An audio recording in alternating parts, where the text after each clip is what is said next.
Hello, welcome back to the channel. Welcome back. It is the transfer window and end of season review time. Let's get into this. Let's get it done as quick as possible. We know where we need to improve. We need a goalkeeper. We need to strengthen that defensive role, and we probably might need a winger. But I think that's it. We're not going to bring in too many players, I don't think. We're going to see a few players leave the club as well. Let's get into the transfer window.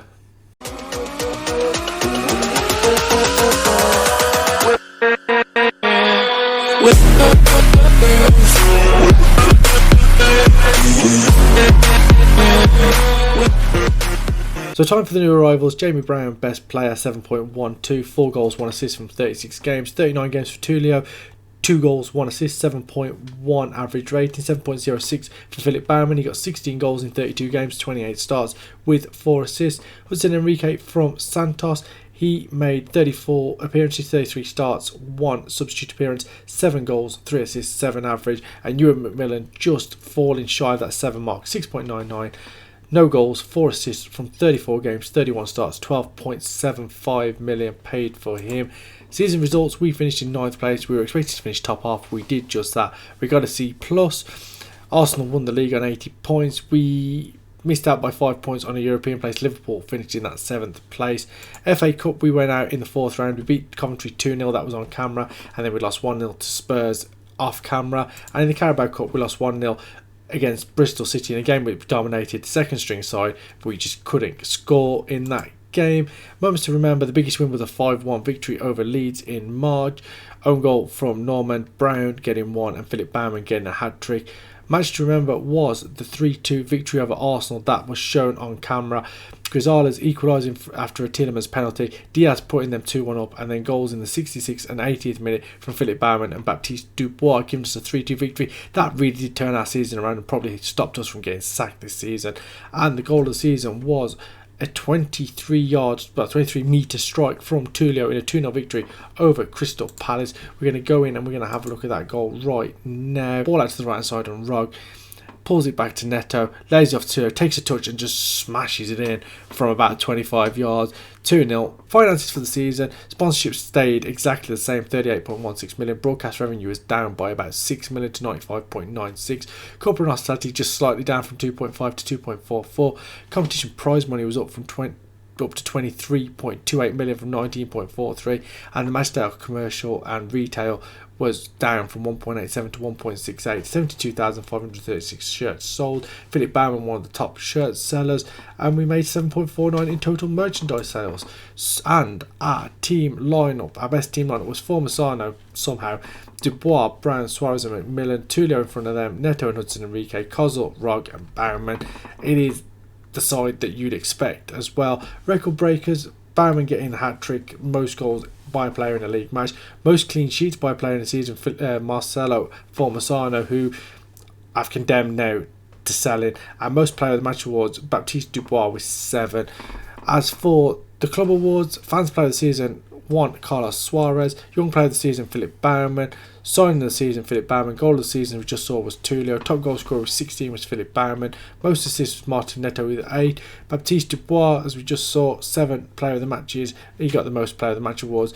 Highest average rating was 1 Carlos Suarez, 7.1, and most passes completed per 90 minutes was Tulio, 79 per 90 minutes. Again, our defensive midfielder trying to dictate the play there, so all that looks pretty good. We also had our budgets come through. We've had to go on a week because the season didn't end until a week later. Board set the budget 14.41 million, 2.3 million in the wage budget. We've had a couple of offers come in as well early on. Formosano has had offers from Zenit for 15.5 million, rising to 25.5. Considering we paid 9 for him, I don't think that's bad business. We've asked Ajax if they want to pay the same.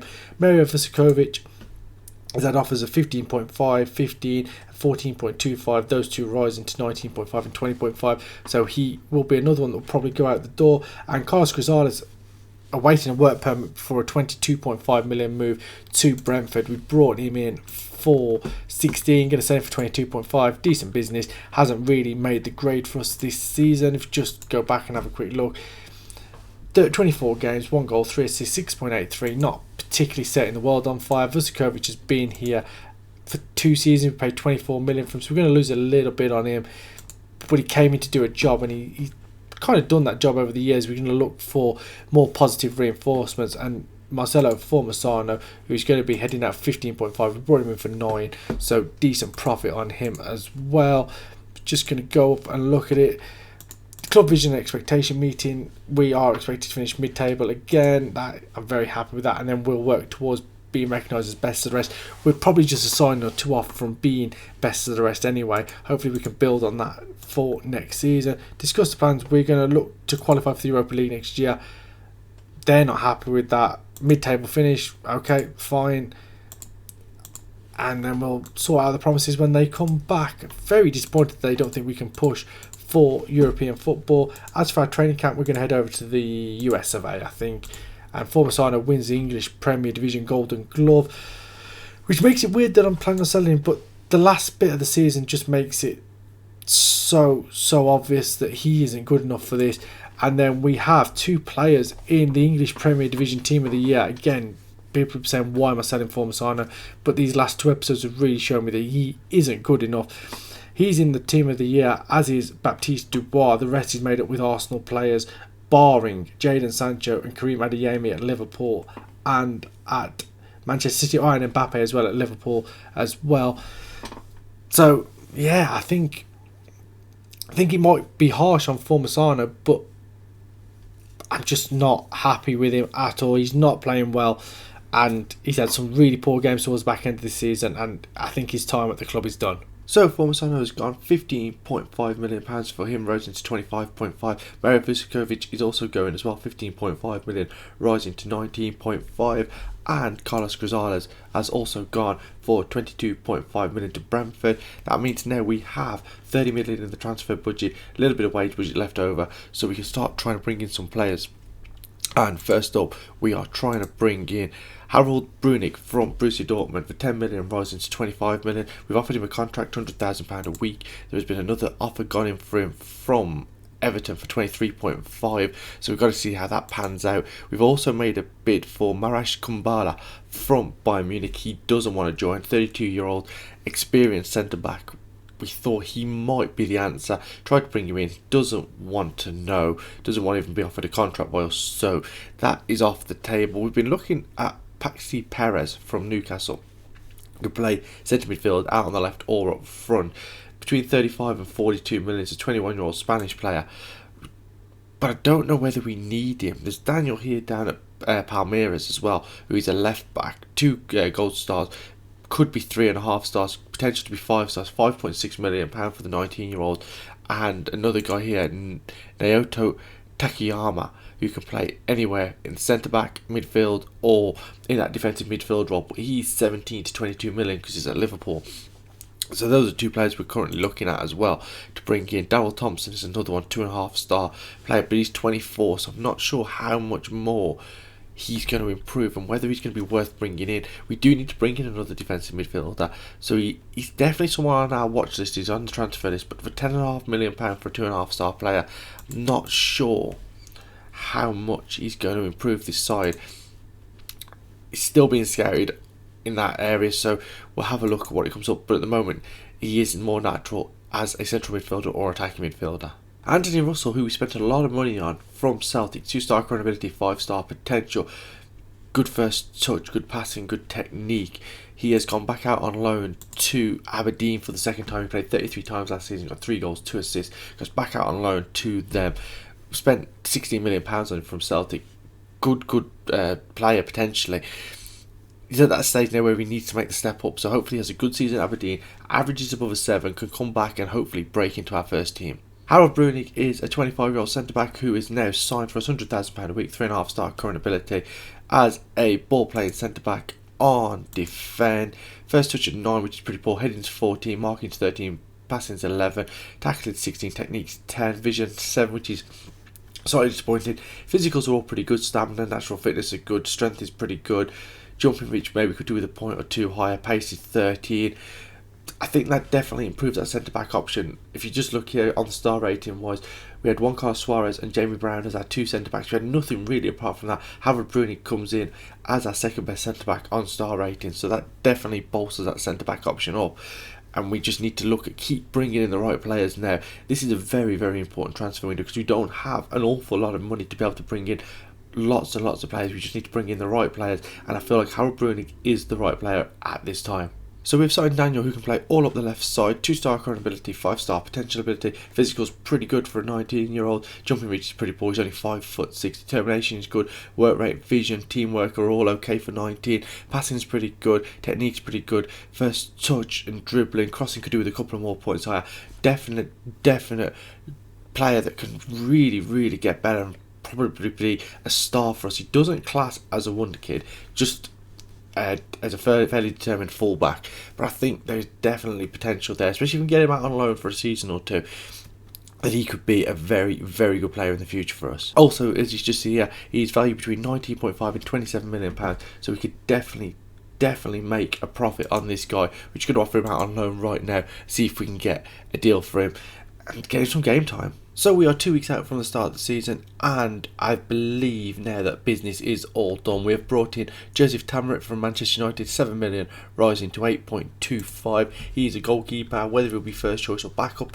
I'm not 100% sure. I think he'll be backup because I really want to give Peter Wadsworth a chance now with that 5-star potential and give him a full season in the Premier League. The other signing is Maxence Cacaret from PSG, 22.5 million, rising to 23 million.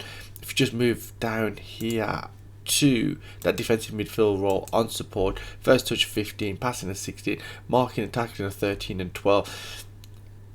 They're not going to improve too much at 32 years of age. His mentals are all very good, work rate to 17, and apart from his strength and his jumping reach, his physicals are pretty good, stamina of 14, pace is 12, what you'd expect. He's an experienced midfielder. He comes in that defensive midfield role, probably as a backup to Tulio, but we can sort of alternate between the two of them and we won't weaken the squad. If we just look at the squad going into this season, the goalkeepers for this season are Peter Wadsworth and Joseph Tamara, right backs are Ewan McMillan and Japhet Tanganga. The 4 centre backs we have Juan Carlos Suarez, Harold Brunig, Valentin Salinas and Jamie Brown. The left backs are Baptiste Dubois and Ale. Defensive midfielders Tulio and Maxence Cacaret. Midfield quartet is Hudson Enrique, Jose Verison, Gilles Lemieux and Martin Neto. The 4 wingers we have are Nikita Raj, Thomas Kozel, Ryan Dunn and Camilo Paez, and the strikers are Philip Baumann and Federico Perilla. Ryan Dunn can play either side on the right or left. Camilo Paez is a left-sided player, Kozel is a left-sided player, and Rog is a right-sided player. Philip Baumann can also fill in on the left-hand side, and Federico Perilla can also fill in on the right-hand side, so a lot of versatility there. It means that as we head into the Premier League, our season preview has us in 10th place. We are effectively best of the rest at the moment with Leicester and Leeds. Everton are 50 to 1, they're way ahead of us in terms of odds. Tottenham 33, Newcastle 25, the 3 promoted teams on 500, 800 and 900 to 1. You got Brighton in there and Fulham both on 600 to 1 as well as Wolves on 500 to 1. So all being well, we shouldn't be in an issue where we have any issues with getting relegated, but as we saw at the start of last season, that isn't always the case. Our start of the season is a lot more difficult this season. We take on Man City, Leicester and Man United in the first month in August. It gets a little bit, well, I say it gets a little bit easier. We then play Sheffield United, but then take on Newcastle and Chelsea in September. We could be in a really precarious position by that point, but then we start playing obviously some of the lower end teams. There's no run of games here looking at where we look and say, okay, there's 5 or 6 games. Maybe here, Brighton, Burnley, Leeds, Fulham, as we go from Christmas through to the middle of January. But it's a long time away. But it's a tough start to the season. I think we're all done now. We've got £3 million left in the transfer budget. Wage budget is full as well. If we are to make any signs between now and the start of the season, it's probably going to be freebies or young players that we're going to take a punt on, but there's going to be no more big signs. I don't think there's going to be any outgoings either. I'm quite happy with the squad we've got. More depth if we look at star rating as well.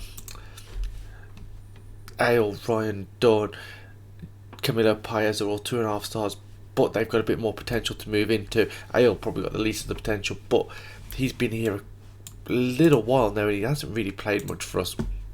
Came in for 2.6 million, played 2 games, then went out on loan to West Ham. Comes back this season, he will play a little bit more this season for us. And a decent season at West Ham as well, so proving that he's a good enough player. Next episode will be the start of the season. If you enjoyed today's episode, please leave a like on the video, subscribe to the channel, and I'll see you next time for the start of the 2032-33 league season.